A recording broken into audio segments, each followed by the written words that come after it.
단언컨대 이 영상을 보시면 여러분에게 연락한 조사관은 뭐지? 내가 전화할 거 알고 있었나? 라고 생각할 겁니다. 자, 여러분에게 모르는 전화번호로 연락이 왔습니다. 여보세요? 받았더니 경찰이래요. 이때부터 뭐지?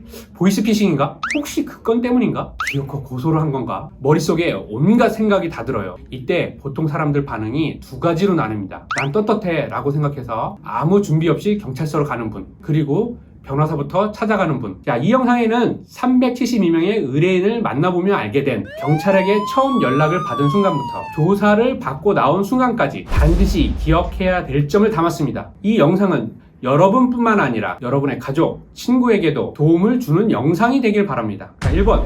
경찰에게 연락이 왔을 때. 먼저 경찰에게 연락이 왔을 때입니다. 이때 출석을 요구하면서 경찰이 여러분께 이것저것 물어보는 경우가 있습니다. 누가 무슨 일로 고소했는데 그 사실이 맞냐? 이런 식으로 질문을 하는 겁니다. 물론 전혀 사실이 아니라면 그런 일 한 적 없다고 단호하게 말하면 되는데 여기서 당황하셔서 네네 그렇긴 한데요, 이런 식으로 고소 사실을 인정하는 분들이 많아요. 당연히 경찰에게 거짓말 하라는 건 아닙니다만 여러분이 고소 사실을 바로 인정하게 되면 담당 수사관은 당연히 선입관을 가질 수밖에 없고 수사관도 사람이기 때문에 그 선입관이 이후 조사에서 계속 영향을 미칠 수밖에 없게 됩니다. 어차피 조사받으러 전화 온 상황에서 굳이 전화로 그런 행위를 왜 했는지를 굳이 설명할 필요 없습니다. 예를 들어 여러분이 지하철을 탔는데 새로 산 신발이 너무 마음에 들어서 친구들에게 자랑하기 위해서 사진을 찍었다고 해볼게요. 근데 갑자기 앞에서 졸고 있던 분이 방금 제 다리 찍으신 거예요? 라고 물어봅니다.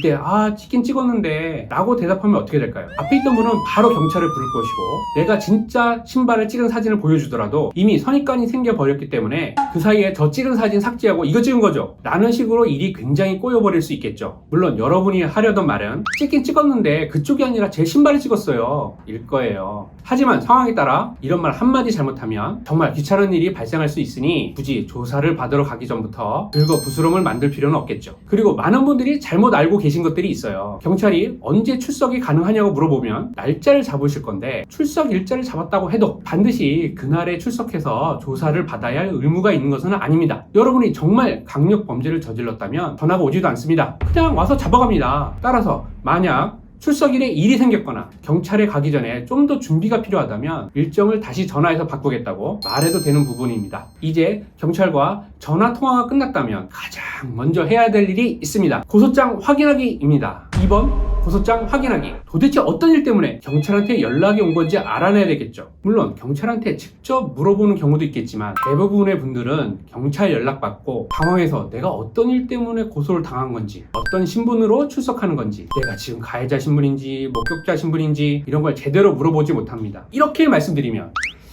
당연히 전화 끊고 나면 경찰이 안내해 주는 거 아닌가요? 라고 하는 분도 계실 텐데 경찰이 친절하게 고소장을 보내주거나 보여주지는 않습니다. 경찰은 여러분이 선량한 시민일 때만 친절한 거죠. 고소장은 경찰에게 정보공개 청구를 하면 받을 수 있습니다. 확인하는 방법은 간단하니까 이 부분은 영상 설명란에 적어둘게요. 고소장을 찾아봐야 하는 이유는 뭐냐면 이 고소장에는 날 고소한 사람이 도대체 누구이며 언제 한 건지, 어떤 죄명으로 고소한 건지 이런 내용들이 모두 들어있습니다. 때로는 일부 증거들이 가려진 채로 받는 경우도 있지만 대략적인 내용만 알아도 내가 가서 어떻게 대답할지, 그것을 뒷받침할 증거로 어떤 자료들을 챙겨야 할지를 미리 대비할 수 있게 되는 것이죠. 그리고 더 중요한 것은 경찰에서 전화만 와도 긴장이 되는데 이런 대비 없이 무작정 경찰서를 방문하게 된다면 대답할 때 실수할 확률이 높아지게 됩니다. 한 번이면 조사가 끝나게 될 일을 두 번, 세 번 방문하는 경우도 생길 수 있습니다. 따라서 경찰과 전화를 끊고 나서는 반드시 고소장을 확인하고 사실 여부를 판단할 수 있는 증거나 고소인 주장을 반박할 수 있는 증거 혹은 증언이 있는지 미리 확인하고 대비해두어야 합니다. 모든 준비가 끝났다면 이제 조사를 받으러 가야 되겠죠? 3번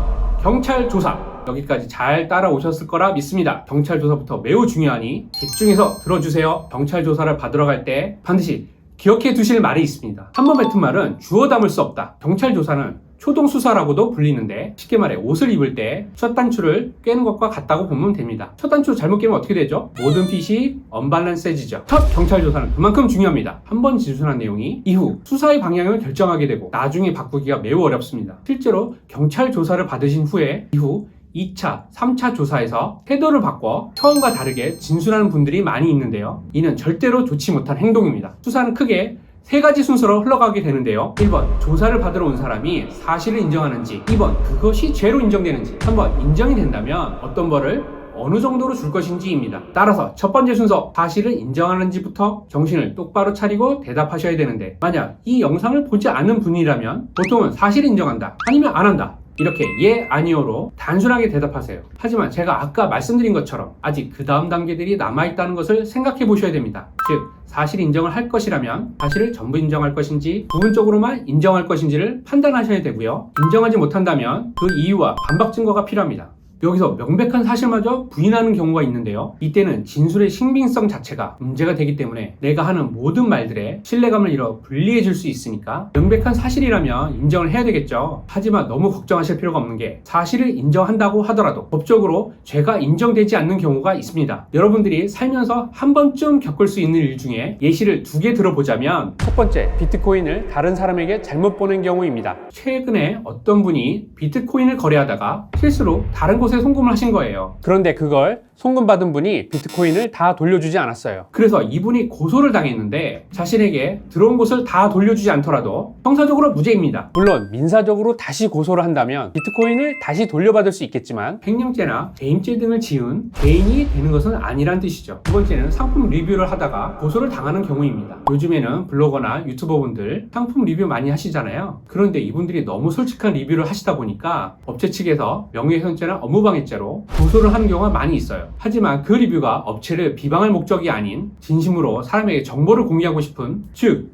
공공의 이익을 위해서라면 처벌받지 않습니다. 이처럼 법리적으로 죄가 되지 않는다고 확신하면 사실을 인정하는 것에 크게 신경 쓸 필요가 없으니까 조사 때 솔직하게 말을 하면 되는 거예요. 만약에 사실을 인정할 것인지, 어느 정도 인정할 것인지, 내가 한 일이 범죄가 되는지 이게 확신이 서지 않는 경우라면 이런 말씀을 드리고 싶지 않지만 정말 변호사를 딱 10분, 30분만이라도 상담을 해보시는 게 좋습니다. 상황에 따라 다르지만 여러분의 인생에서 볼 때 속된 말로 훨씬 남는 장사가 될 수 있습니다. 요즘에는 몇백만 원 주고 변호사 선임하지 않더라도 옷 한 벌 덜 사는 비용 정도면 변호사분들하고 간단한 상담할 수 있습니다. 이런 걸 똑똑하게 잘 활용하는 것도 능력입니다. 자, 여기까지 경찰에서 연락이 왔을 때 가장 먼저 해야 할 일을 말씀드렸습니다. 정리할게요. 1번, 경찰에게 연락 왔을 때 상황에서 하지도 않는 일을 인정해버리면 그 뒤로 상황이 굉장히 불리해질 수 있다. 2번, 전화를 끊고 나면 반드시 고소장을 확인한다. 고소장에는 많은 정보가 들어있으니 잘 읽어보고 증거나 증인을 미리 준비해 놓자. 3번, 경찰 조사를 받을 때는 한 번 뱉은 말은 주워 담을 수 없다는 사실을 기억해야 한다. 법리적으로 죄가 되지 않는다고 확신하면 사실 인정에 크게 신경 쓸 필요는 없지만, 불안하다면 옷 한 벌 덜 사는 비용으로 변호사 상담을 받는 것이 신의 한 수가 될 수 있다. 이제 경찰에게 전화가 왔을 때 어떻게 해야 될지 감 잡으셨죠? 고소장은 당연히 안 받고 사는 것이 가장 좋지만 첫 대처만 제대로 해도 때도 박도 못하는 상황은 피할 수 있습니다. 눈 뜨면 코 베어가는 요즘, 이런 지식을 10개만 알아두어도 여러분의 삶에 무기가 됩니다. 함께 하실 분들은 구독을 눌러주세요. 지금까지 법무법인 선승 대표 변호사 민태호였습니다. 감사합니다.